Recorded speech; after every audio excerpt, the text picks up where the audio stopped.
Hello, everyone, and welcome to another exciting episode of Pathfinder's 2nd edition Abomination Vaults. We are the Monster Interrupted podcast. We are playing Book 1.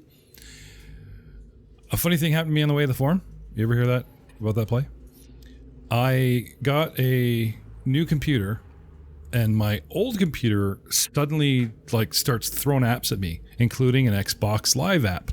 And I guess I showed up as my old handle on Xbox Live, which I haven't used in a very long time, and a blast from the past, a guy I used to play with from the UK, Stig, shout out Stig, reaches out. Now, this guy and I go back as far as like GTA 4, right? Call of Duty, like the original Call of Duty, when I put on a headset with a microphone and got chatty with a couple Canadians, a bunch of Americans, and eventually a bunch of guys from the UK. And we banded together and played. Do you guys remember Call of Duty World at War? Excellent game. Played a lot of that with these guys. Then GTA 4, and then on to GTA 5. And I did that for about good 3 or 4 years when my son was much younger. And then you get on to playing video games on your own, and then you get on to like doing this, and I haven't really played Xbox or Xbox Live in a while, let alone reached out to, been lucky enough to catch my old crew who's all in different time zones. So, to those gentlemen out there who used to play with Wicked Humor, Drifter72, that's me. Shout outs, hope you're all doing well. From America, from Canada. I could list all their names, but I won't, because they'll probably be embarrassed. So, gentlemen, DUBSIE has gone down a good 25 feet, and he's sticking his head in this puddle of water, and he can hear something. And suddenly, something happens. An orc buttock appears over the top. And I'm not saying he does anything rude, but I am saying a few moments later, after our orc drops trow, the water level at the bottom of DUBSIE's well suddenly just drains really quickly, and a hole opens up in the bottom of the well, sucking DUBSIE with it. And you guys literally hear the splash down the well. I'm gonna blame Spiegler. What do you do?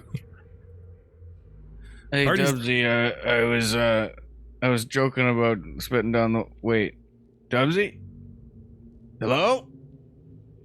Party is now down to 3. What happened? Oh my god. Do you remember how scared you guys got of a couple stairs that went down? And you guys thought nothing of letting one of your party members climb into a well on the 2nd level of a dungeon? Think about it. That's why I was laughing at you guys the entire time. 5-foot stairwell, you guys freak out. We're not going down. I'm gonna walk out the room and be like, alright guys, let's go continue exploring. Let's go, guys.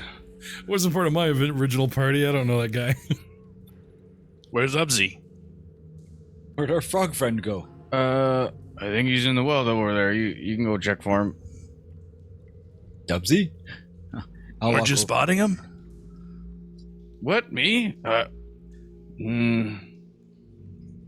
Yeah. He's tying his belt buckle inconspicuously, just putting his pants back on. He should be fine. You guys want to check it out? I'm gonna go over here. So there is a 3 square, as in 15 foot long by 10 foot deep room in the back of this Morlock former forge something room.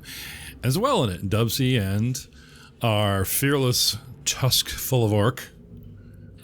We're checking it out. You guys were still in the last room. It's not like you close the door, unless you want privacy. Kenro and Gregor come into the room. You see a pile of discarded, broken weapons and armor that people are using for scrap and whatnot, and this well filling up a 5-foot square. You do what? Peer inside the well and see if I could see DUBSIE. Okay.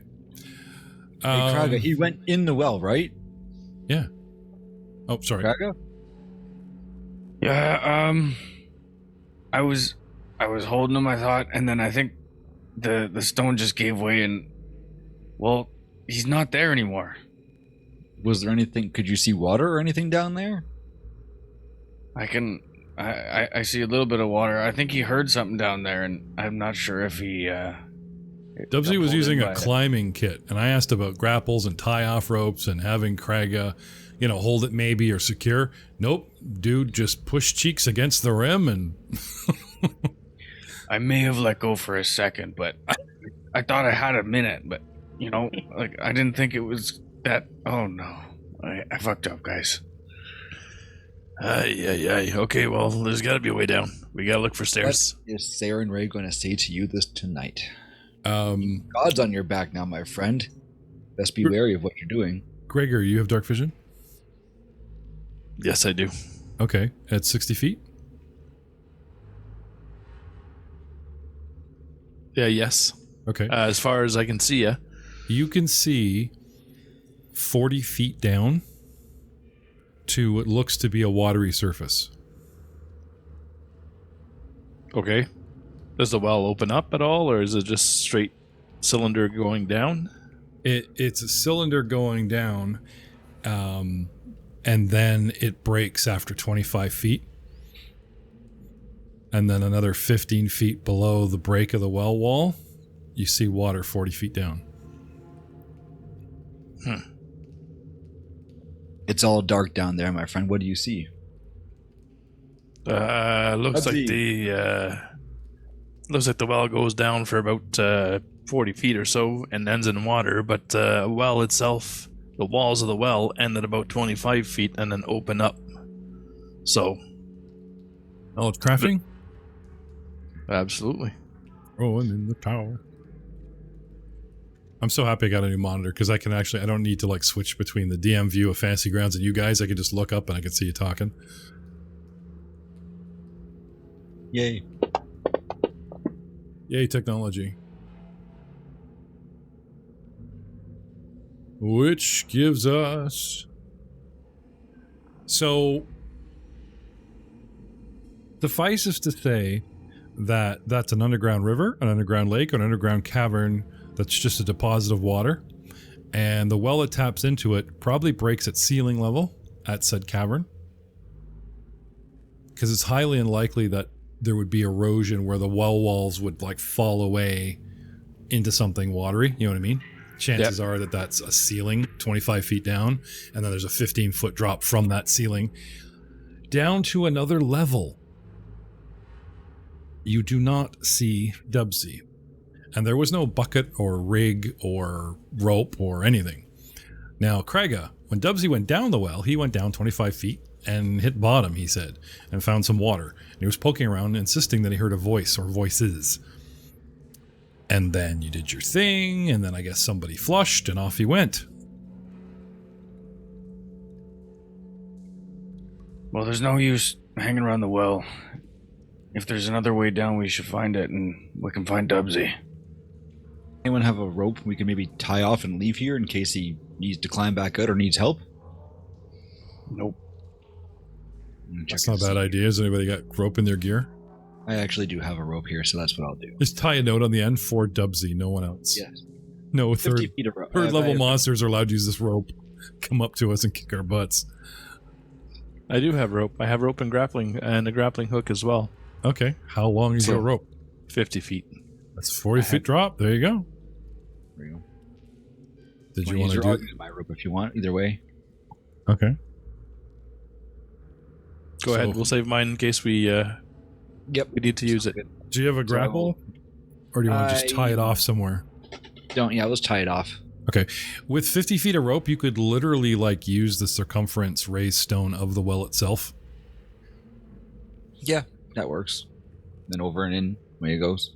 Lodge it between some stones, kind of like somebody would say, but it would pull back into its hole, but it's if you lodge it, And also, if you're pulling tight, it'll pull in and tighten it and taut it. It'll work. It's good. So we'll wedge the rope down there. If DUBSIE, like, there's no sound coming from below. We don't hear a DUBSIE, yelling or splashing or anything below, right? Perceptions in the tower?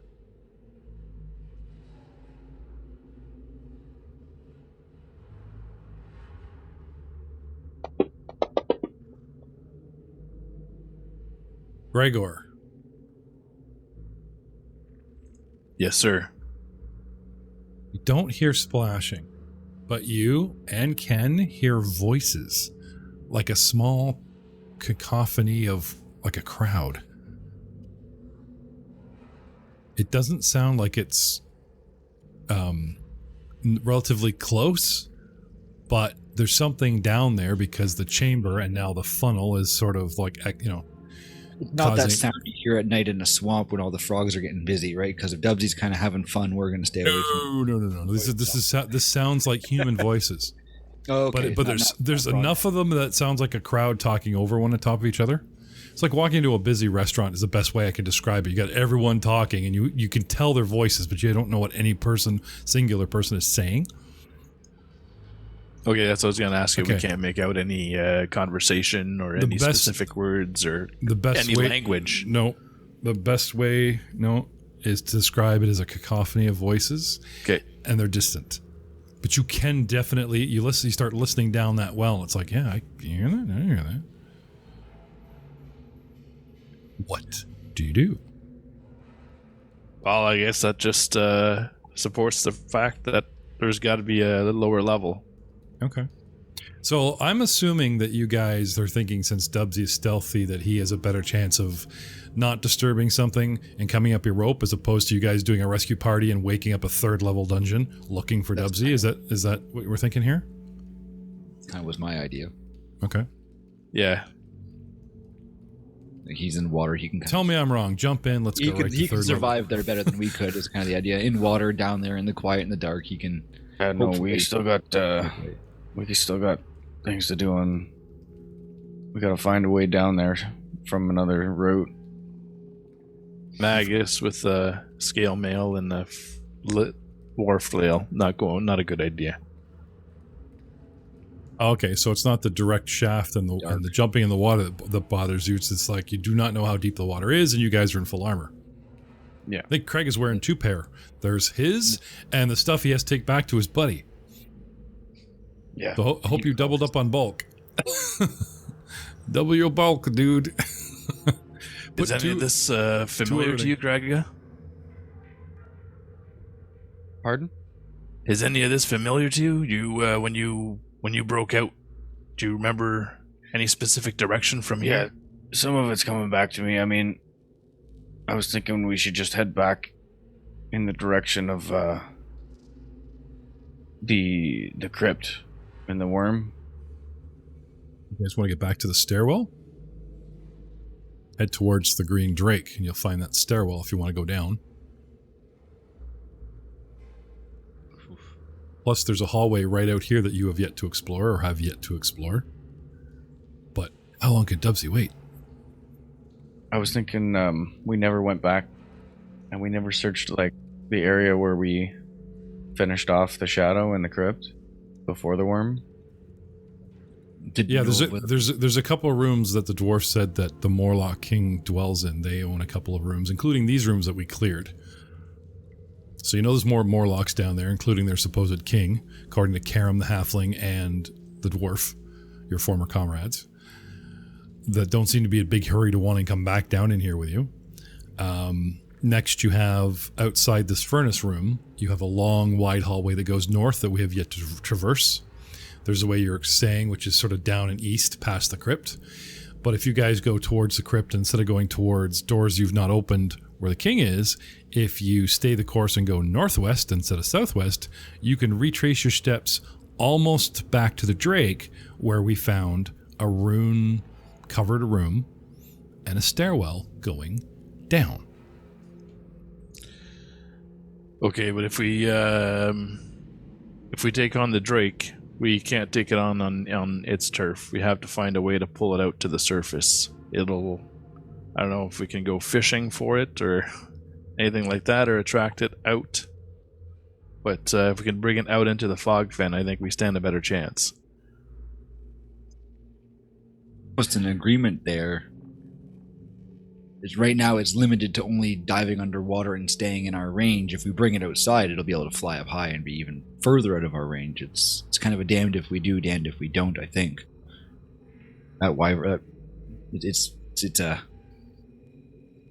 It's a tough situation. And where's DUBSIE? We have to find him. Do you think there's a staircase back there for where he was? All I'm saying, there's one that went down, and you guys avoided it like the plague. Now DUBSIE literally fell down a well. Yeah. There's no saying that you can connect those two. Now we have found multiple ways up and down. Craiga, do you remember the island? Do you remember the puppet? Do you remember the little Nixie dude? The surfer dude? The little pixie guy? Yeah. There was a stairwell going down there as well. Straight under the island that we did not investigate. Yeah, okay. Then you came back over here, came down the stair, got captured, made new friends. I'm going to go out into the hallway here and go up and investigate that door at the top we haven't gone through yet. Okay. If these guys want to tag along. Yeah, no, I agree. Yeah, onward. Push forward. You seem to have experience in here that we don't. I'll trust your judgment on this. Okay. This long, 10-foot wide hallway has a vaulted ceiling, arching to about 12 feet in height. 3 broken metal brackets hang from the ceiling, one to the south, one to the north, and one in the middle of the hallway, although what the frames once held is unclear. The floor is strewn with pieces of rotten wood and twisted metal, and they've denoted a little bit of debris on the map, but I'm saying that there's probably more than the picture shows. To the north, the way we're heading, a pale green light shimmers around a closed door frame. Well, that's new. Door wasn't glowing last time you looked. Wait a minute. Did we even look? No, we sent somebody down that hall, and you guys came in the lower door. Craig, I don't think you've laid eyes on this door. I don't think you've even come up this hallway. No, we haven't. Okay. No, we didn't. Just to review, when you guys come down the usual stairway, there's a 15-15 box room that has door to the west, a secret door to the east. It's the 3-chair room that we've been through 100 times. It dumps into this hallway. Okay? The hallway itself goes south 15 feet, turns through double doors where we had all kinds of Morlocks, turns east through this furnace room, and the furnace room looks like a big bracket, which pops up to another door almost halfway up the hallway where you guys are now. So from the bottom wall, 10, 20, 35 feet to the door, you guys are popping out at 35-foot level. Okay? Now we're looking 10, 20, 30, 40 feet to a door on your left, 55 feet to a door on your right, and 60 feet to a door with a strange green-rimmed glow, and the hallway itself actually turns west to the left at the top. You guys want to do? Our doorman, or door checker, has fallen down a hole. It looks like you guys are slowly stacking up, passing the first door. Yeah, hopefully no floor traps. So far, so good. I was gonna say, let's check this first door. I think that's the best way to do this, one at a time. We don't want to know what's falling into another pit and being lost. Okay. I can't make a perception check. You can. You can. You put it in the tower. Without trap training, you may not find specific traps, but it never hurts to listen and inspect a door. You know what I mean? You see a door with weird scratches or dripping keyhole, guess what? I wouldn't mess with it. You know what I mean? You're not trained like DUBSIE, but cannot hurt. Anyway, you don't seem to find anything unusual about the door. It's closed, but not locked. All right, I'm going to open this. Opening the door reveals a 10-foot hallway opening into, I want to say oval, but it's a rectangular room with the with the four corners sort of angled, clipped. Hey, I'm gonna walk in. Okay. Positioning yourself just inside the 10-foot so you can see into the room. I'll follow behind him. Broken down torture instruments lie in half-collapsed heaps in the floor here. To the north, Ken gets excited. To the north slumps a ruined stretching rack, while to the south a pillory lies fallen on the floor. Rusty tongs and chains, frayed and rotten whips. Sorry, Ken. And other instruments of torture lie on shelves that look like they're about to collapse. What is a pillory? Anybody know? A pillory, no, there's stalks and a pillory. I think pillory is the one with the hands and the neck, whereas stalks are only for the feet, right? Or whatever. Sounds good. I believe that's what it is. I might be wrong. And you know what a stretching rack is? Craig just starts like freaking out because seeing this torture equipment is like Triggering you? It's triggering like memories of when he was a slave in the mountains, or like a dragon slave. Okay. So guys, Craig steps into the room, stops, you guys come to the door, and he wanders in like he's going to inspect something, and then it looks like he starts having some kind of episode. Kraga, buddy. You okay? You're looking a little hot there. A little smoke's coming off you. No. Not the time to have a meltdown, big guy. Wait. Oh, here we go. A wooden framework with holes for the head and hands, in which the offender was imprisoned and exposed to public abuse. Thank you, New Digital Blue 123. Oh, and my man, Daniel Johnson from Xbox. The one with the hands and the head. That's the pillory. And then the stalk, Yep. People always think those are the stalks or whatever. Those stalks, I think, are just feet, and they hold you there, and then you have to get... Yeah.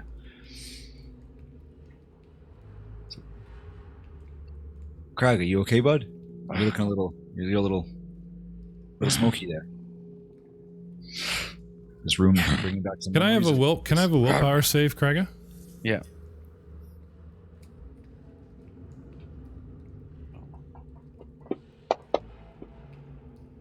Ken, roll me a raw d20. It's a 23.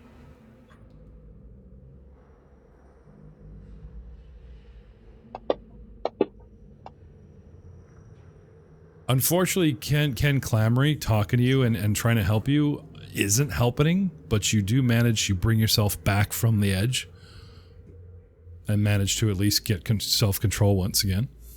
Forget about it. Forget that happened. Let's just continue searching. And we'll take 20 to do the room. Yep, throw perception checks in the tower, please. As opposed to taking 20 on your roll, you're actually taking 20 minutes to search, which are raw perception rolls. I'm gonna keep guard while they search. Good idea.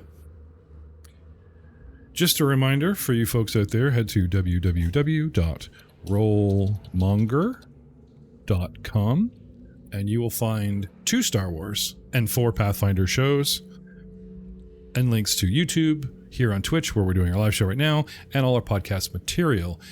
Thank you for watching. Thank you for listening and tuning in, hopefully Mondays when we can, and Fridays when we can again, around 8 o'clock. EST time.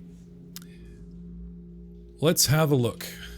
Perception, Kraga, Perception, Kenro.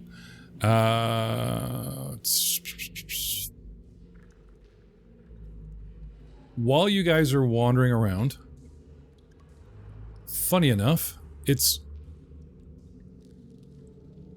Kraga. You get to the bottom of this door, and Ken, you see him looking at the door, and since you see a man staring at a wall, something in your brain clicks, like, I bet I know what that is, as Kraga himself starts poking at a loose brick, and you guys believe you find an operable secret door. What do you got, Kraga? You look a little interested in something there. There seems to be some sort of scratch marks on the floor I saw, and then Yeah. So this loose brick, Kraga, has an actual ring, like a rusted ring above it. And the brick that's loose looks like the mason got sloppy and threw in a brick that's too short, and there's like a small gap right below the ring. I'll cast Detect Magic and see if there's anything around. Sure. Gregor, you have that wonderful sensation whenever he casts. Woo, Mr. Magic Man. Our Magus lights up. He's so happy. He's relevant. But no, nothing specific around here. Ken. Kraga, what do you want to do with this wall, buddy? I'll put my fingers in the slot or pull the ring. Okay. Do you want to put your fingers in the hole of the brick, or do you actually want to try and pull down on the ring because it looks like there's space to do so? Yeah. Okay. Which one? Pull down on the ring. Pull down on the ring. Okay. You pull down on the ring. Far off, again, you hear a distant flushing noise. Don't worry about it. DUBSIE's halfway back up. And suddenly, there's a sharp, I wouldn't say it's a click, but there's a sharp grinding clunk in the side wall, and the door, the wall pushes back and then shifts like it was locked, and you actually unlocked a secret door, not just found it, revealing a small shaft of a hallway, which is 15 feet long and halfway down 10-foot mark, turns to the right. I think I recognize this room. This is the one attached to the one with the worm in it. You want to make sure? Yeah, sure. Okay, steps inside. See the worm. I'll stand at the entrance of the door, just kind of so I can yell to Gregor if we need to. Yep, we have worm sign. Yeah, that's the one. That's what I named the last episode, worm sign, a Dune reference. Aha! We're so clever. You know the song "Weapon of Choice" by Fatboy Slim, which has what's his face, Christopher Walken in it, doing all the dancing, who is now cast as the Emperor in Dune. The song "Weapon of Choice" is actually about Dune if you listen to it. So oh my God, you telling me Walken gets the role of the Emperor in Dune? Yeah. Oh yes. Using the Weapon of Choice video. Oh by my God, Slim. can you just imagine? So the spice must flow. Get the spice. The spice must flow. You come into my throne room and, this watch, I've been carrying this watch and the spice forever. Jesus Christ. That's awesome. I can't wait to see Dune. Anyway, Can you sorry. imagine a podcast of four of us doing walk-in impersonations? Mine only does a, yeah. He would come out in a similar costume that he had on in Balls of Fury. We'll have to see that one. Can I have a crafting roll in the tower from the two of you as you've traversed this strange secret door? Very strange. Crafting? Crafting, please.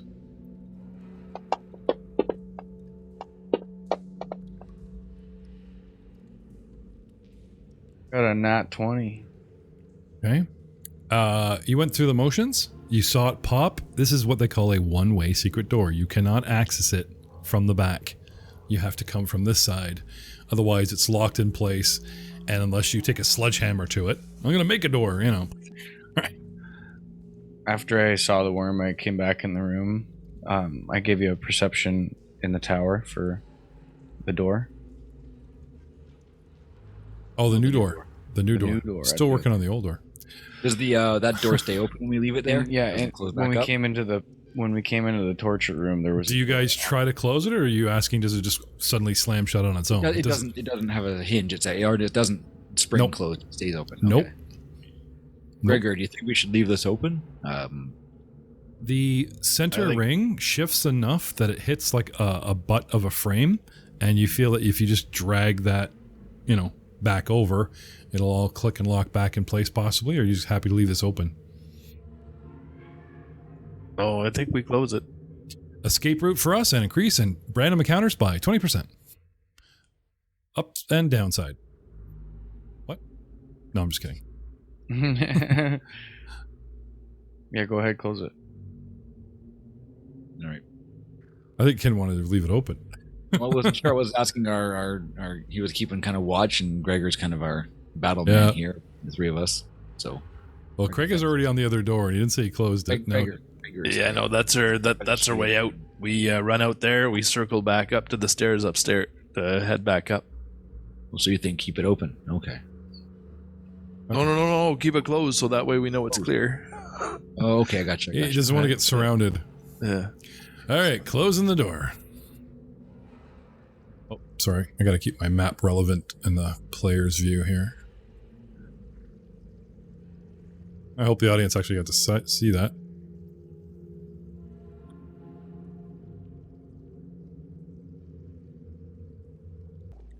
Sorry.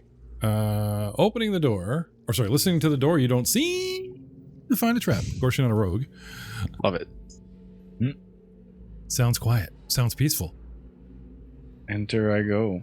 All right, he opens the door, and a 5-foot wide shaft of a hallway goes back 10 feet and immediately cranes north to your right. It's tight in here. You advance.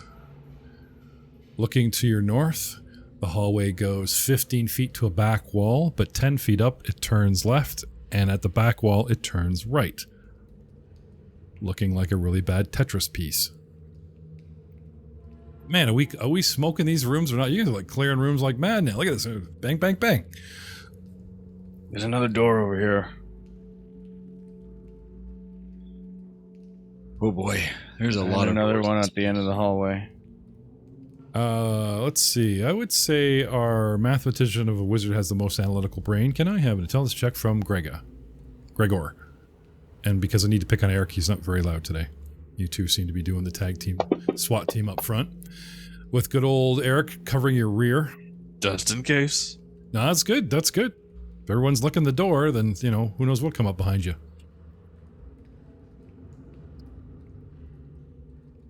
So I put it to you, Gregor, the steps taken, 2, 3, 4, 5, blah, blah, blah. If you head north and turn right, you're going to circle back around to the hallway that we had left, probably. So for completionism, do you want to do that? Or do you want him to press on into a brand new room to the west? I mean, Craig does as Craig does, but, you know. Yeah. I'll just say I surmise that the hallway just circles back, so either we go back or we press on, whichever you want to prefer, Craig. Okay. You've been doing good so far. Don't want to jinx it now. I'm gonna see what's in this room to the west. Okay. I'll stay with you, my friend. Hopefully nothing happens. Perception in the tower. Light is still on my whip, just so there's some light in this area for me. Just that I don't have dark vision, so I'll just say light is still been cast. Okay. Yeah.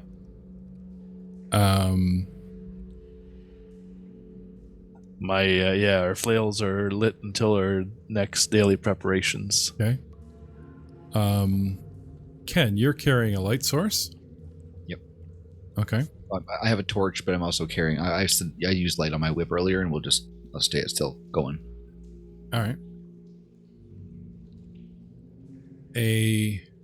You believe you see a flicker. It's weird because it's a light. It's a green light that you think you would see obviously in the dark before your torchlight hit it. But as you bring torchlight and he's already pressed listening and looking at the door itself, you just catch like a little bit of a flicker heading towards and slipping under the door. Did anyone else catch that? There's a little green light. What was that? No. Like a green light, like not from my torch, because this is not the right kind. Like a green flicker, kind of under the door. Was it under the door you said, Jeff? Yeah, it looks like the light that surrounded the other door, same color, same viscosity of light, if that's a thing. Yeah. It is I'll because I mention said it it is.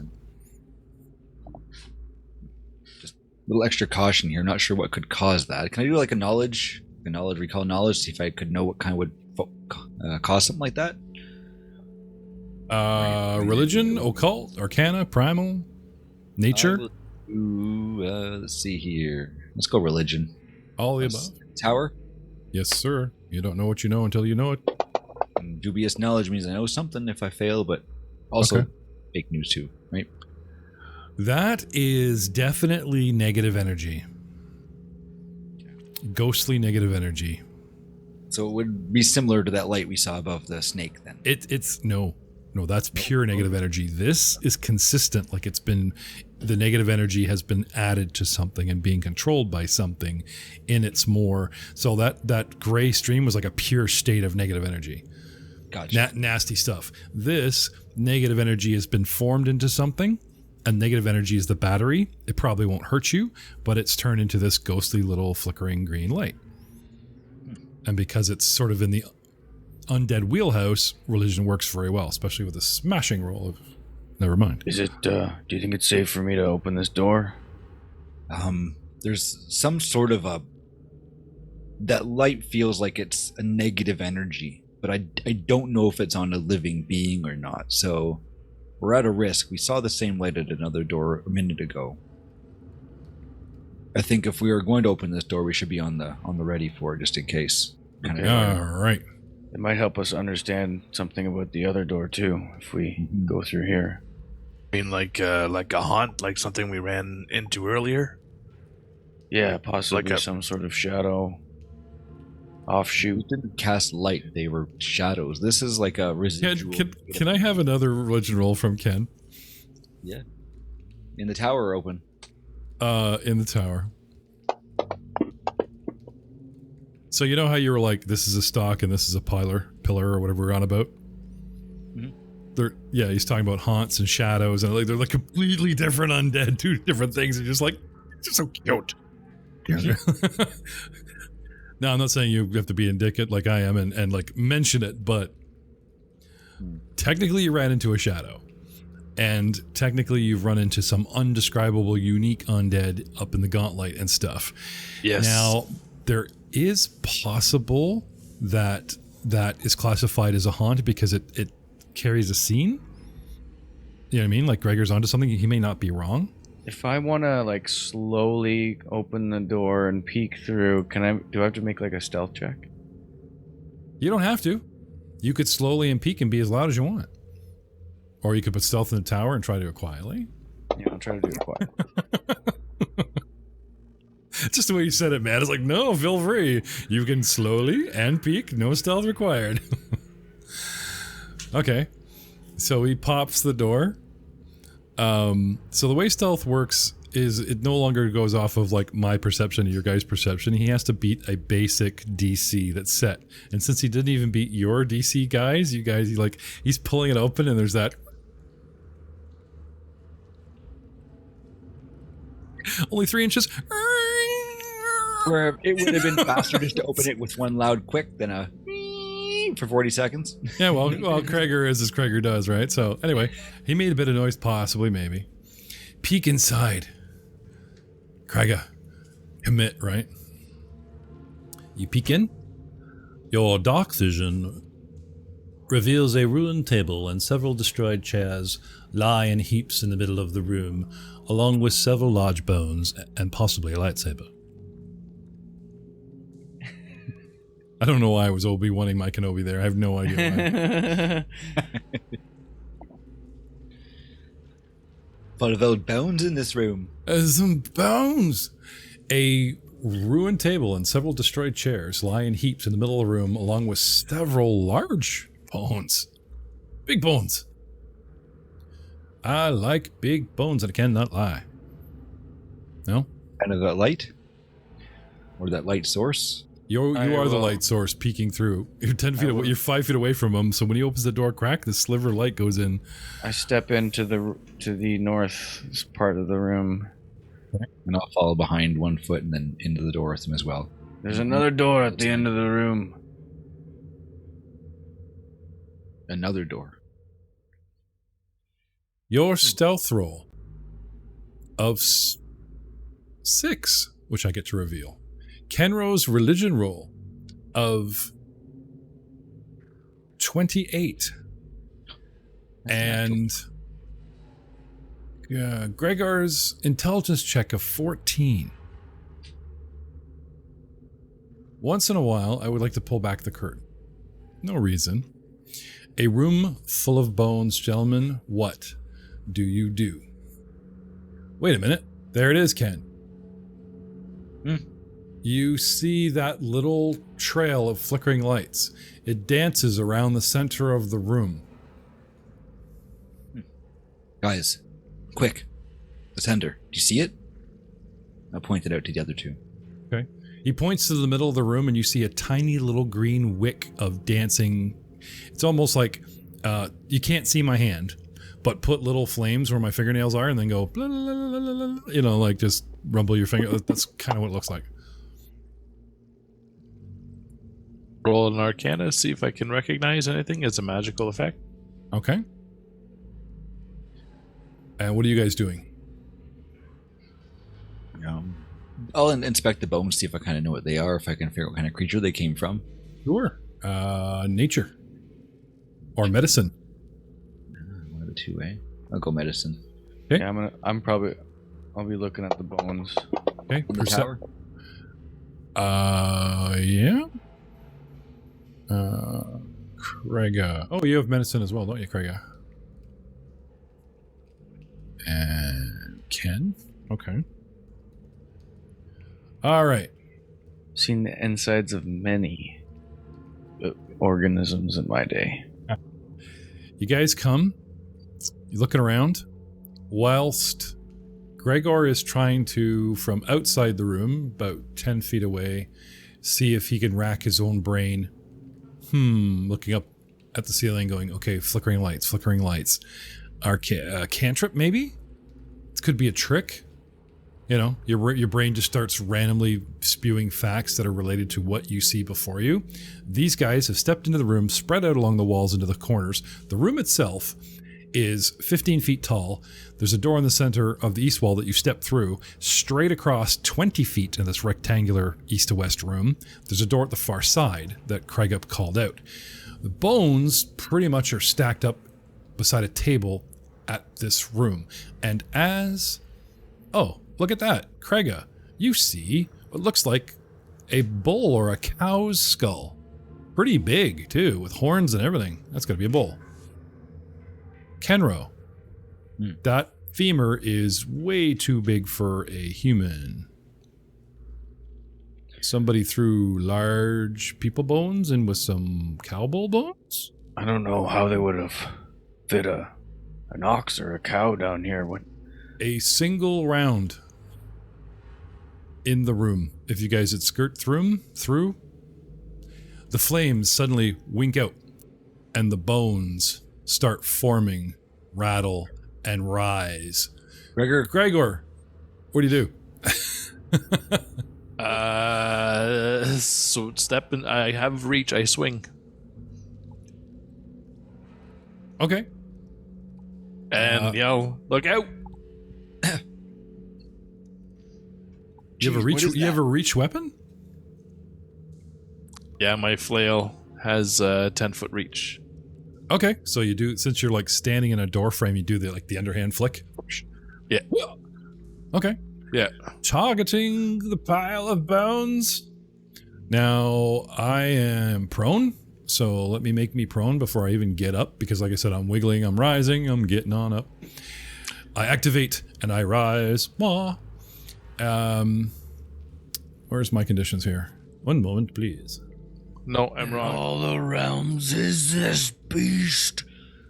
It disarms, sweep, and trip. It does not have reach. Okay, you want to take a step? Yes, I will take a 5-foot step and swing. Okay. Step in and whoop. Go for it. And I will pull up the battle board with battle music and authentic battle damage. Usually I don't like using pogs. I love the Devonite top-down minis, but this is some sort of skeletal guardian wearing armor with a bull's head. Like, this is nothing, it's so unique. I just went with the picture because it looks cool. And look at that green flickering light in the eyes, in its nostrils, in its mouth, in its neck bone, holding up its armpits. Oh, frisky little green light. Screwed us. Let's blame Ken. How did you do with the swing? I rolled a 27 for a critical hit. Lay down. Damage? I was purely on reflex, just my adrenaline. Yeah. That's my wife's opening line. Kill it with fire. Do I need to do anything to roll critical damage or simply apply damage and see what happens? It should just do damage. Okay, so it gave you a second dice, which is crit because it's green. So you got a D10, or is that a D10 for 4? Fantastic. Yeah, it did. The crit D10 is awesome. a 9, yeah. 21 points of damage. Okay, so he runs in here with a flail and just smashes this thing, and it doesn't stay down, but you guys see that he damages it quite badly with his opening. Now, kind of floating the round, like what we were doing, where this, that, and the other, right? This thing gets up. I'm going to say that everything happens simultaneously, but the real counterpoint is that sort of it moved. You know what I mean? Yeah, for sure. So Gregor, as if the round started now, right? You've got one action left. Cast shield. Okay. And that's you? That's me. All right. Top, we come back to Krega, Silvertusk. Krega, what do you do?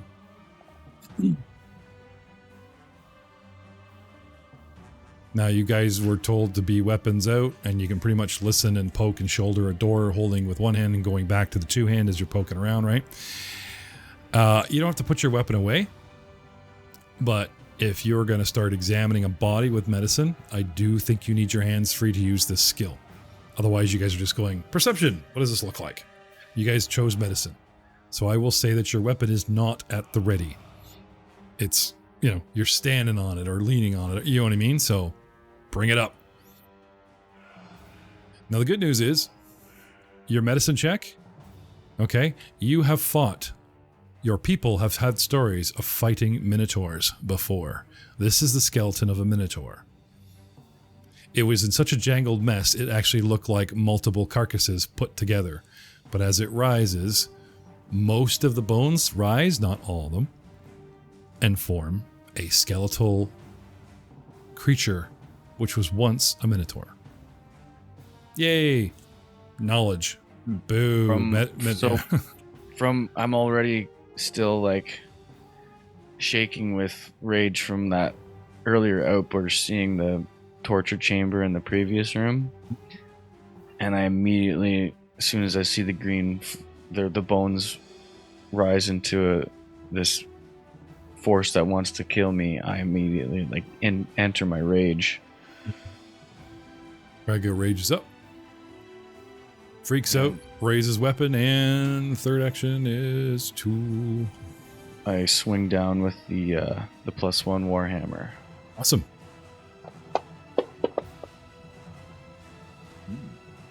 I'm gonna hit with 22.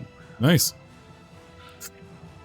Just to let out a huge orc roar. Oh, all my arms pumping. It's just big thing standing right in front of you. It's slowly getting up, and you guys are like, nope. Whack, spin around, stagger, gets up, you come down on his shoulder, whack. I'm nearly denting the grip in with how hard I'm squeezing. Give me some damage. The warhammer. I hit with 7 points of damage. More flash and rage. Ken, he's lost his... Oh, sorry, never mind. You guys aren't original companions. If a dwarf was here, I'd start bugging Corey saying, Craig is kind of like, he's off his game here. He's losing his focus. He is hitting. He is doing damage, but 7 points? That's embarrassing. DUBSIE, it's your go. DUBSIE? DUBSIE? DUBSIE? DUBSIE? Sorry, DUBSIE. Henro. Oh, geez. Dubsie's going to get like a bottle episode when he shows up. So what do you do, dude? You guys have to sit there and watch him suffer. You think I'm kidding? All right, no, so, I will make you sit there for a whole hour while Andrew swims around trying to figure out how to escape that room. I mean, at the end of the hour, the rope drops down and he climbs up it and catch up to us. Oh, no. You guys were like 2 minutes later the rope went down, so not to worry. But we're going to scare the shit out of him for 2 minutes. At least give me 2 minutes before you say, oh, I dropped a rope. Ken. I'm going to look at this creature, knowing that my whip, I've put it away, and I'm going to cast Divine Lance on it. And that's basically a beam of divine energy. It deals alignment-based energy based on what my deity is. So chaotic. Okay. And I will swing for a hit. What happens? That's 15. Can I have some lip service? I'll look at the creature and be like, Let me think of something here.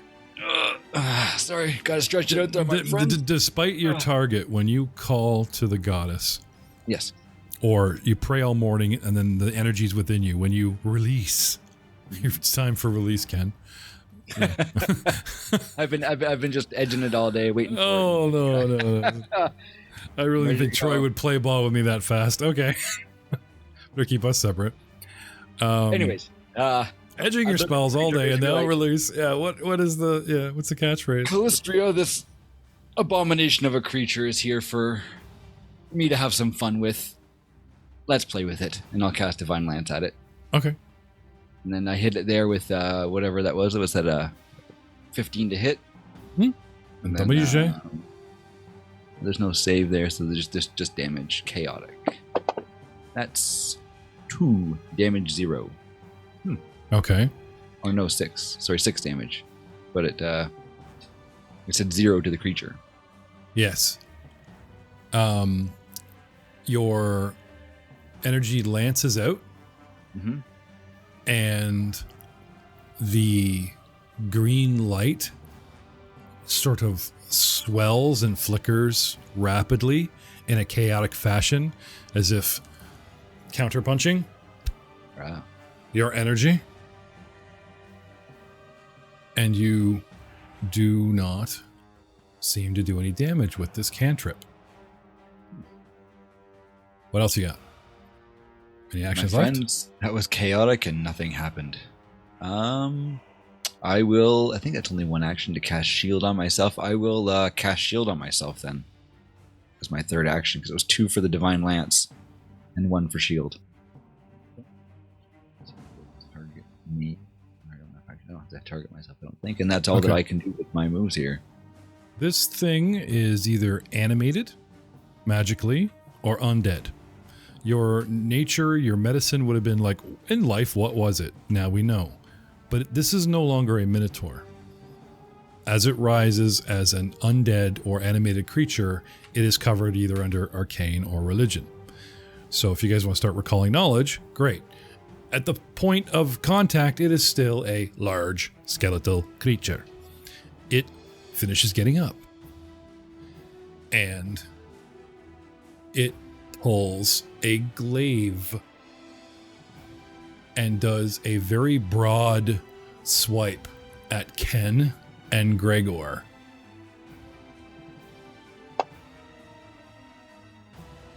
And can make 2 strikes with its glaive against 2 adjacent foes, both of whom are within its reach. This multiple attack penalty does not increase until after both attacks are resolved. So I get to hit both of you guys at full force. So 1 for Gregor. 6 plus a whole bunch is 18 and a miss.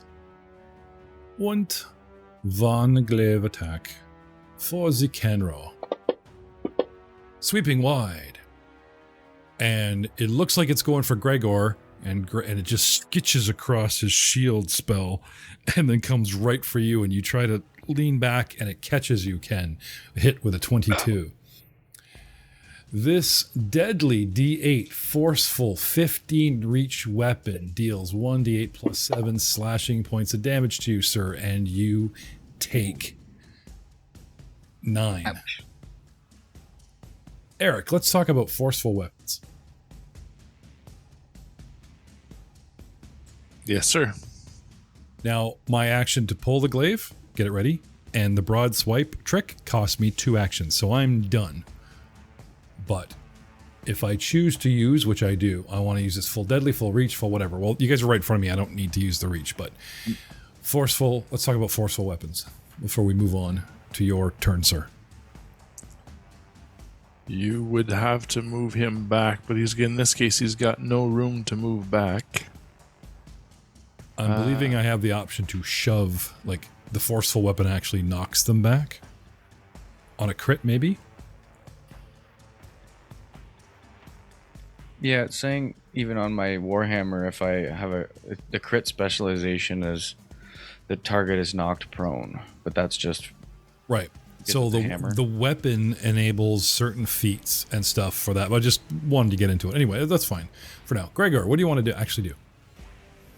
So forceful, the weapon becomes more dangerous as you build momentum. When you attack with it more than once on your turn, the second attack gains circumstance bonus to damage equal to the number of weapon damage dice, and each subsequent attack gains a circumstance bonus to damage equal to double the number of weapon damage dice.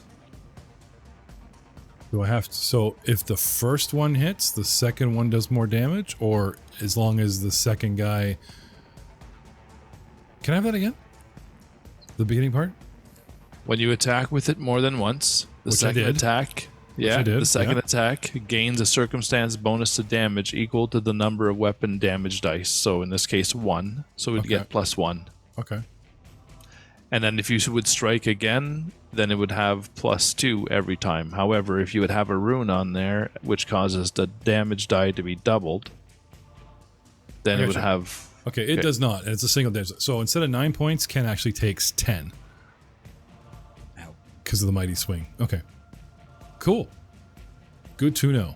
Gregor. Sorry, it is actually your turn now, sir. What do you want to do? I will use Spell Strike with Acid Splash.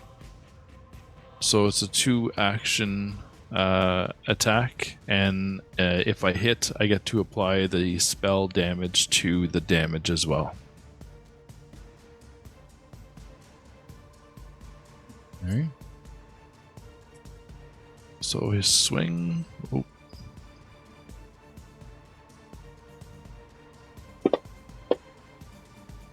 Huh. Natural 20. Did I mention that I'm a Scottish glaive-wielding Minotaur? Check out my kilt. Add some flavor. It's pretty cool. That's good, eh? I like that. I like that. Must have some dwarven relatives. My eyes just widen as I see Gregor just come down with this incredible swing of his flail. I thought you were going to say your eyes widen the side of a kilt. Everything triggers you. Okay. I'm just hoping it makes a sound of a bagpipe when it falls back down. That natural 20, just picturing it. Nice. Let's see what happens here.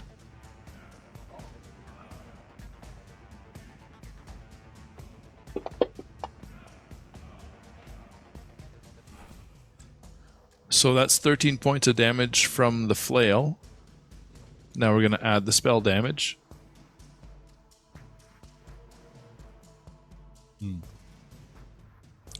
Which is 1d6 plus 1 splash damage. So in this case, it'll be 2d6. Nice. For an additional 9 points of acid damage. I think you need to apply that to it, though, Jeff. It didn't do it automatically. Yeah, Gregor's not screwing around. All right. And then with my last... Looks like you got everything except for the witch at the end, sorry. I see the 13, I see the 9. Everything went on to me except for the splash of... Did the acid damage go on there, yeah? The 9 damage? Did it actually go onto the creature? I don't see it applying to the creature, that's all. Oh, he just rolled 2d6. Okay, sorry. I'm so used to the rogue and his other thing coming off. Ow. One moment, please, as we hang in the wind. What is our total damage to our friend? Let's quickly backtrack and recap here. I got up on a Tuesday morning. I want to make new friends. You did 13 out of the gate. That's it? No one else has hit this thing? Warflail hit me. Kraga hit him. Yeah, so Yeah, 21. Oh, there we go. So 21 and 13, so that's 34? Plus the 7 from Kraga. 41. And then another 9 from your acid damage, right? 50. Right. So it's the actual acid damage that just caps 50, and this thing takes the proverbial, it's swinging, it's stepping, and then it just, your acid blogs all over it and starts melting joints, and the thing falls over and is destroyed. Thanks to Gregor. Gets his first kill. Well done, my friend. That thing kicked my ass. With 2 criticals. I haven't rolled. I don't think I've rolled a single critical once, and now twice in the same battle. That's Gregor night. There you go. You've trained well. I can tell. Spent all this time like setting up the picture, and then you just drop him. Crap. It's okay. I think it's the first thing we've actually dropped in this thing since we started. We've always had to like come down, go back to town. Yeah, it was like, Because we finally hit. Yeah, we finally rolled some hits. Gregor just crushed them. Well, a mean DM would be like, pop up high, but it's like, you guys have a full round before this thing moves. And 2 of you are staring at it. So you see me fall, and it's like, I'm prone. I'm a pile of bones. I got to form up. I got to get up. I got to get my weapon. You know what I mean? That kind of thing. There's a lot of like 5e content out there where they're like, and it forms together and draws a wicked blade and takes a step. What do you do? Oh, that's a dick move, DM. Come on. We're looking at pile bones on the floor. They so much as like queef. You guys are gonna be like, kill it. Smack, smack, smack. So, the circumstances of the room. I'm not saying you guys didn't do well, but I'm just saying the circumstances of a room and monster can really screw you guys if they get surprised, like Karen, or really help you if you guys, get the jump on something. And I like that mechanic in the system. If you guys are spread out, paying attention, which you guys did, something moves, get it. And look at that. And the crits don't hurt either.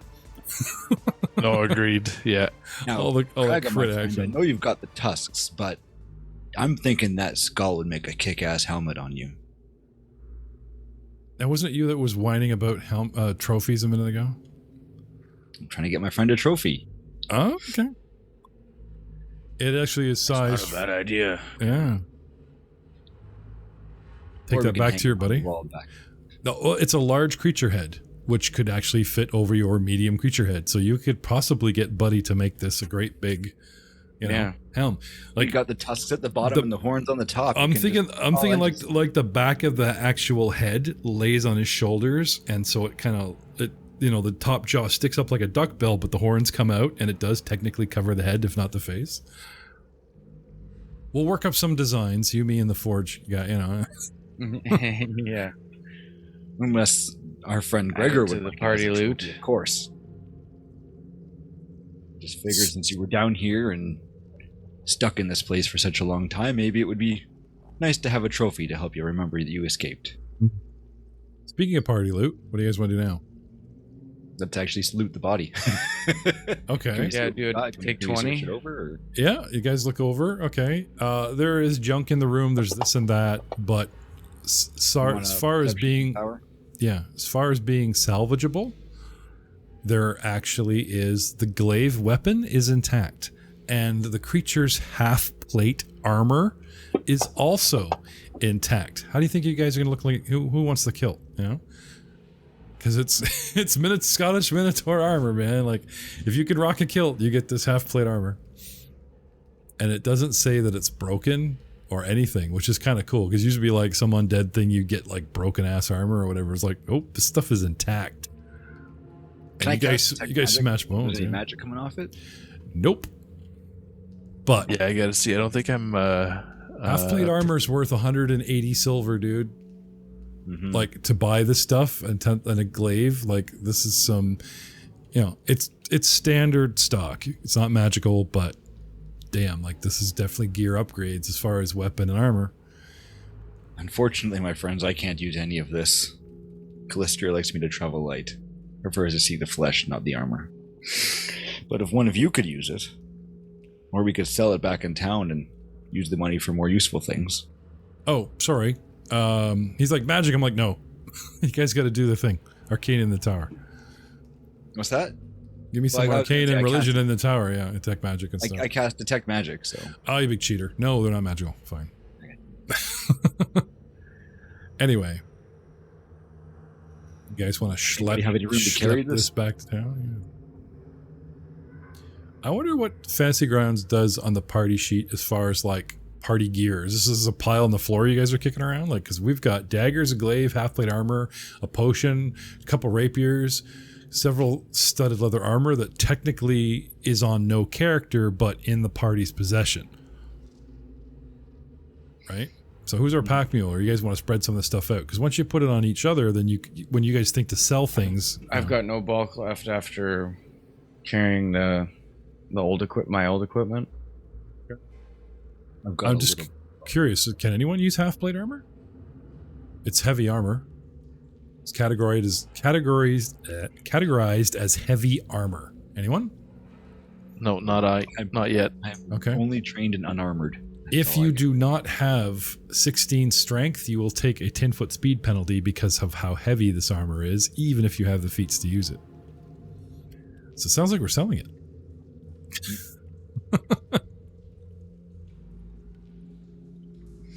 Slap it on Brother Green. We don't want another cleric. You're coming with us. Here's a weapon and armor. No excuses. Come on, we're down to 3 dudes. You can roll an NPC. Who's our little bard friend that helps us in town? Give it to him. I'll carry it like a porter, but I can't wear that stuff. Oh, I know. Don't I look smashing? Watching down the hallway with it all. I fight with a glaive like I'm kicking over a tall lamp and just jump out of the way. Like, no, it's not going to work out well. Gimli in Lord of the Rings, where the chainmail just falls past his legs. Little chest. Yeah, really. No kidding, eh? Can anybody carry this, my friends? I may be able to potentially use the glaive. I'll carry the glaive. Okay. How much bulk is the armor? 1 bulk? Bulk? 2, probably. 3. Oof. No, I don't have that. Well, I'd be past the penalty.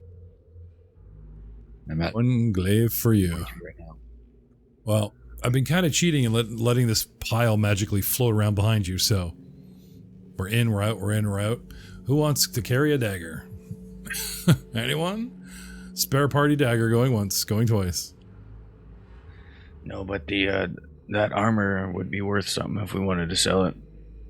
Yep. I think that's our best bet. Okay. Potion? Potion out. You guys had to identify. This is the healing potion. potion. Yeah, I guess I think it's a healing potion. I'll take the healing potion then, if that's okay with everybody. Oh, yeah. Yeah, I think that makes sense. I can't carry anything. Can I just click and drag it into my inventory? I got you. Okay. A couple of rapiers. Hmm. Now, if you guys leave, like right now, and go right for town, I won't worry about bulk. We'll just sell it. Screw DUBSIE. If you guys wanted like nitpick and decide what can I get, then there's going to be a pile of stuff, Anyway, and this is assuming that this stuff has been like strewn through the rooms you found it, because let's go to town. Right?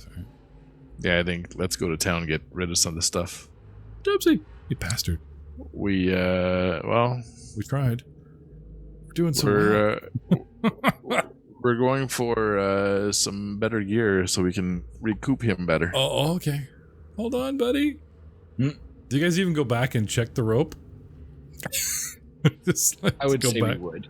Okay. But if we're going back to town, I would go check the rope first. Just in DUBSIE, we're heading to town. Okay, you guys go and check the rope.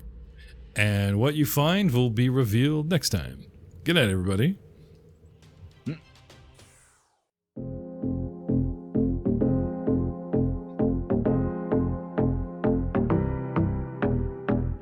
Warlock cast arcane gate because we need an escape. This magic weapon refused to turn the tide. It breathes by all of its saints. Who cares if we're a disgrace? In just one shove, our wizard rolled death and fell. Tell me what we'd brawl this thing. Too many limbs that sting. All of us flayed food for its spawn. Up our XP and then we'll bring new dice for the slaying. A pretty mix, blue, black, and gold. Rolling higher, love. Oh, tell me not to give up. Provoke me, haste me, faster dash. Returning, churning, savage attack. The character so cozy, buckets of dice. You know me, I'm gonna write all these actions down. Blowing bubbles below, see camping next to coyote.